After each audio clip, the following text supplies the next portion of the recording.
दिलचस्प और अजीब खबरों पर। अमेरिकी रियासत में एक सियाह रिच एक घर के अहाते से अनोखी और दिलचस्प वारदात की। चोर बालू बच्चों के लिए रखी टॉफियां और कद्दू ले उड़े। हैलोवीन के मौके पर बच्चों के लिए पोर्च में रखी गई टॉफियों के प्याले पर हाथ साफ करने के अलावा काला रिच वहां से कद्दू भी चुरा ले गया।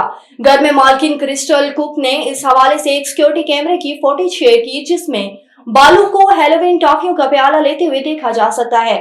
खातून ने वो प्याला मोहल्ले के बच्चों के लिए रखा था ताकि जब वो वहां से गुजरे तो टॉफियां भी खाते जाएं। दुनिया का एक ऐसा मुल्क जिसने ताजा और खालिश हवा फरोख्त के लिए पेश कर दी। कहते हैं कि खुशबू और हवा को कैद नहीं किया जा सकता, लेकिन तरक्की के इस दौर में इटली ने खालिश हवा को कैद करके बेचने का प्रोग्राम शुरू कर दिया। गैर मुल्की मीडिया रिपोर्ट के मुताबिक कम्युनिकेशन कंपनी इटली कैमोनिया ने इटली के खूबसूरत और सेहत अफजा तफरीही मकाम झील को मौकी ताजा और कुदरती हवा को कैन में बंद करके फरोख्त करना शुरू कर दिया। इस कुदरती असासे की कीमत फी कैन $11 मुकर्रर की गई। रिपोर्ट के मुताबिक मज़कूरा कैन में झील कुमो की फिजा से 400 मिलीलीटर हवा जमा की जाती है, जो 100% तस्दीक शुदा ताजा और कुदरती हवा है। और भारत के रियासत हिमाचल प्रदेश के वजीर आला सुखविंदर सुक्खू को पेश न किए जाने वाले समोसों ने हंगामा बर्पा कर दिया।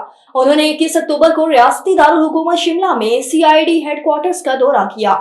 इस मौके पर उन्हें समोसे पेश नहीं किए गए। इंडिया टुडे की रिपोर्ट के मुताबिक अब सुनने में आया कि इस हवाले से तहकीकात की जा रही हैं। दूसरी तरफ रियासती हुकूमत और CID ने तहकीकात से मुतालिक खबरों को बेबुनियाद करार दे दिया। इसके मुकाबिल इंडिया टुडे ने सरकारी जांच के से उन्वान हिंदी में एक सरकारी मरासले का अक्स शाया किया।